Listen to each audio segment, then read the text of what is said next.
De volta com o Bandeirantes Acontece para a nossa entrevista de hoje, que a educação está sofrendo, o processo educacional está sofrendo demais com a pandemia e os partícipes desse processo, alunos e professores, sofrem em uma medida incrível e as famílias envolvidas também.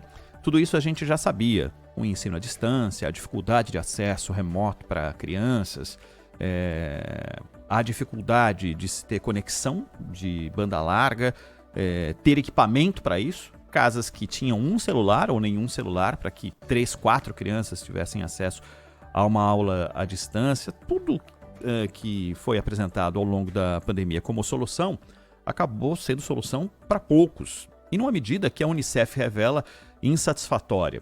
O estudo feito e tendo o Brasil como base mostrou dados bastante preocupantes, em que foi constatado que cerca de 1/4 das crianças conseguiram absorver conteúdos.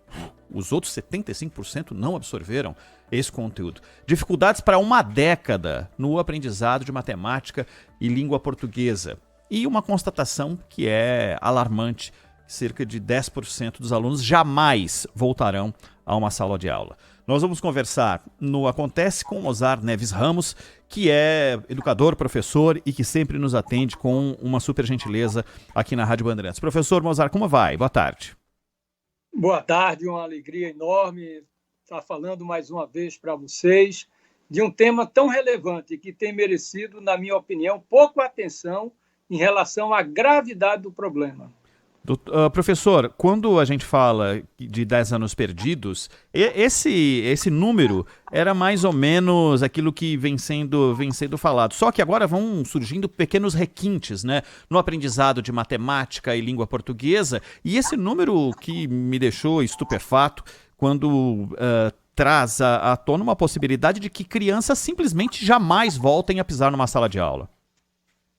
Pois é importante lembrar que esses dados referem-se à rede estadual de São Paulo, que foi uma das primeiras que conseguiu oferecer o ensino remoto aos seus estudantes.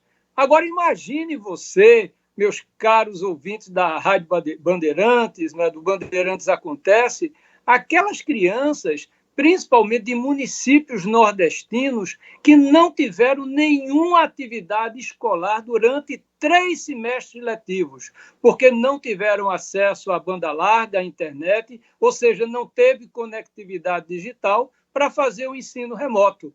Consequentemente, o drama deve ser bem maior. Então, o que nos preocupa é que, se a desigualdade educacional já era grande antes da pandemia, a pandemia ampliou ainda mais essa desigualdade. E o que está também nos preocupando é a ausência de uma coordenação nacional, porque é preciso, para dar conta do tamanho desse problema, fazer um grande trabalho de colaboração, de articulação do Ministério da Educação com estados e municípios, para saber exatamente a realidade de cada unidade da federação e o que vamos fazer, porque o tamanho da bronca a gente já sabe que é grande.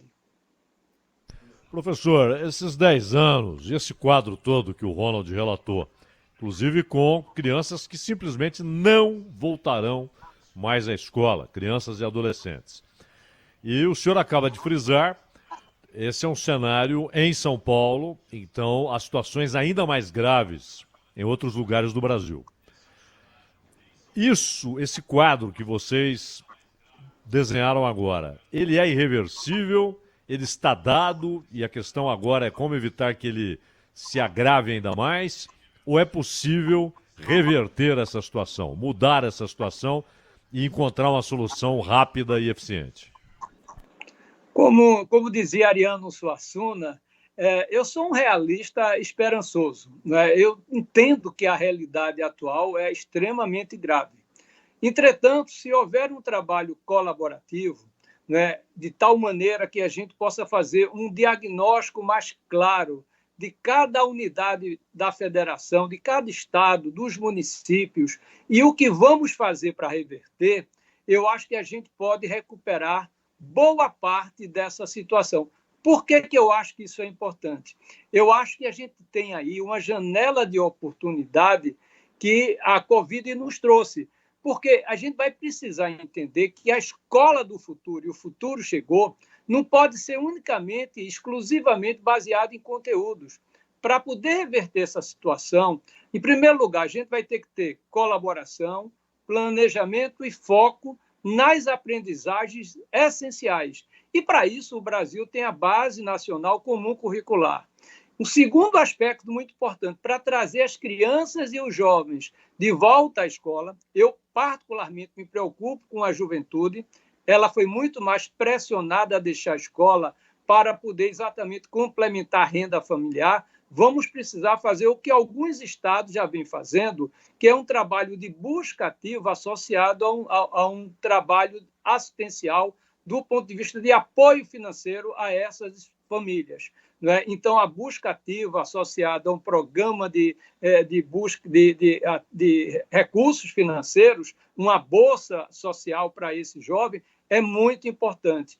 Um outro aspecto que eu entendo que é fundamental, não dá mais para a gente dizer que a conectividade foi somente para esse momento da pandemia. Não é. Se a gente quer dar conta desses déficits de aprendizagem, que são enormes, a gente vai ter que fazer um trabalho onde vamos ter a escola presencial num turno e o trabalho usando a conectividade, usando o que a gente chama da sala de aula invertida. Ou seja, o aluno vai ter que fazer um trabalho complementar em relação a esses déficits de aprendizagens. Né? Então, isso vai ser fundamental. Mas a gente tem que preparar o professor. Né? O professor precisa cada vez mais estar preparado para essas novas tecnologias, porque elas serão muito úteis nesse processo da retomada. E um outro ponto que é fundamental é a profissionalização da gestão escolar. Precisamos ter gestores muito articulados com as comunidades, com as famílias, né, para que a gente possa, de alguma maneira, a partir desse engajamento, mostrar às famílias, aos pais, a importância de trazer seus filhos de volta à escola. Isso vai ser muito importante para que a gente tenha algum êxito nessa retomada. Professor, o senhor citou aí o Suassuna e essa premissa da qual ele partiu, o senhor também, né, do realismo otimista. Agora, o senhor enfatizou aí algo muito grave, que é o alargamento da desigualdade, né, que acontece em tantas esferas da vida nacional e também na educação. Agora, o outro dia até o Ronald e eu conversávamos sobre isso aqui, e é muito importante ouvir o que o senhor pode nos dizer a respeito. O problema, digamos que o que a pandemia provocou tenha gerado problemas na Noruega. Só que esses problemas ocorreram em cima de uma realidade anterior muito boa. O nível de ensino, a igualdade de oportunidades na escola, etc. A pandemia foi devastadora também no ensino, mas a realidade anterior à pandemia já era ruim, não, professor? No ensino. Exatamente. No nosso caso, não é, a nossa realidade social, econômica e educacional estávamos muito lá na rabeira da educação. Os dados do PISA já mostravam claramente isso. Então, o nosso desafio é enorme. Agora, o Brasil não pode cortar recursos da educação, como foi feito agora no orçamento de 2022, por exemplo. Por exemplo, foram cortados 22 milhões de aquisição de transporte escolar, que é exatamente, absolutamente importante para levar as crianças à escola. Então, a gente vai precisar priorizar a educação, mobilizar a sociedade. O Brasil vinha melhorando de forma sistemática nos anos iniciais do ensino fundamental. Para aqueles que já deixaram a escola há algum tempo, era o antigo primário. Aí o Brasil vinha melhorando desde 2003, mas estava praticamente estagnado nos anos finais, que era o antigo ginásio, como também no ensino médio, que era um antigo científico, para aqueles que estão já há algum tempo afastados da escola, para que eles entendam a realidade. Então, o Brasil vai precisar agora fazer um esforço gigantesco, mas, no meu entendimento, eu acho que a gente pode pensar qual é a escola que nós queremos oferecer para as nossas crianças nessa retomada. E aí eu entendo que não vai ser mais aquela escola do conteudismo. A escola brasileira era excessiva em conteúdos. Vamos precisar agora dar foco naquilo que é essencial. E o país tem um grande instrumento para isso. É a Base Nacional Comum Curricular, que nos diz o que nós precisamos aprender de forma essencial em cada ano escolar. Se a gente tiver foco, preparar os professores e fazer avaliações diagnósticas regulares para verificar se os alunos estão aprendendo, eu acho que nós vamos ter chance. E, principalmente, fazer um planejamento naquilo que nós chamamos de um contínuo curricular, ou seja, vamos planejar 2022 articulado com os 2 últimos anos e também com 2023. Os países europeus estão fazendo isso e o Brasil precisa também fazer. Professor, motivar uma sala de aula e motivar um corpo de professores não é uma tarefa fácil. Você precisa dar argumentos para que isso aconteça. E o trabalho do dia a dia, os alunos vêm de realidades completamente diferentes, às vezes uma família estruturada, o outro de uma família desajustada, com inúmeros problemas, e a escola às vezes acaba sendo um sopro de esperança para esse aluno na relação com outras crianças e na relação com aquele que é o referencial para ele, para muitos momentos da vida, que é o educador, o professor. A desmotivação é um desafio grande que vai ser, diante de tudo que precisa ser feito, e o que o senhor disse, com base na pergunta do Zaidan, como remotivar todos esses personagens dessa necessidade de recuperação da educação brasileira a partir de tudo que aconteceu e de um patamar em que talvez a autoestima esteja lá embaixo? Essa é uma questão muito importante.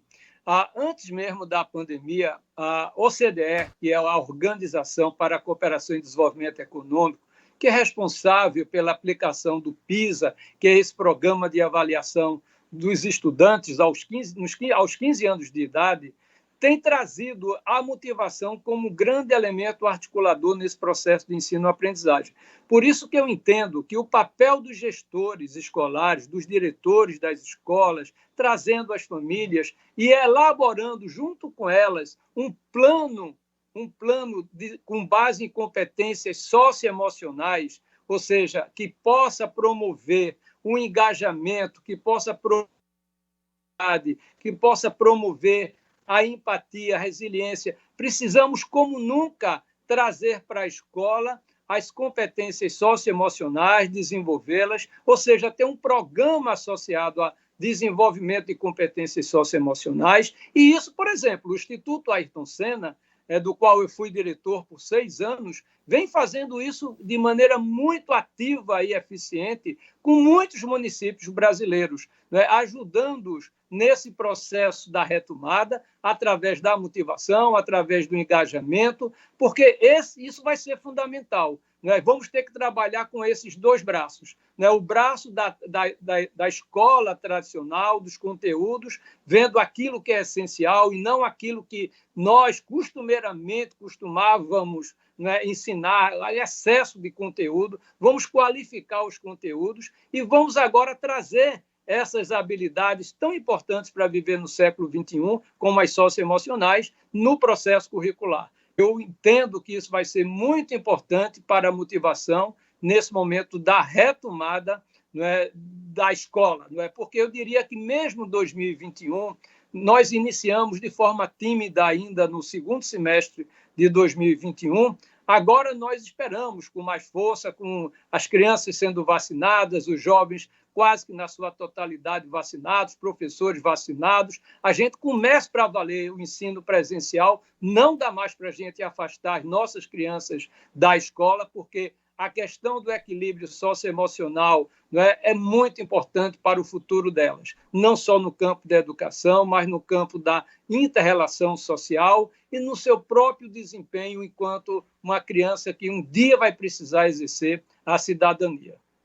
Professor Moser Neves Ramos, educador, e que sempre nos atende aqui no Bandeirantes Acontece. É sempre um prazer ouvi-lo. Professor, muitíssimo obrigado pela atenção com a Rádio Bandeirantes. Até uma próxima. Um grande abraço e parabéns a vocês pelo trabalho em prol da educação. Um abraço, professor.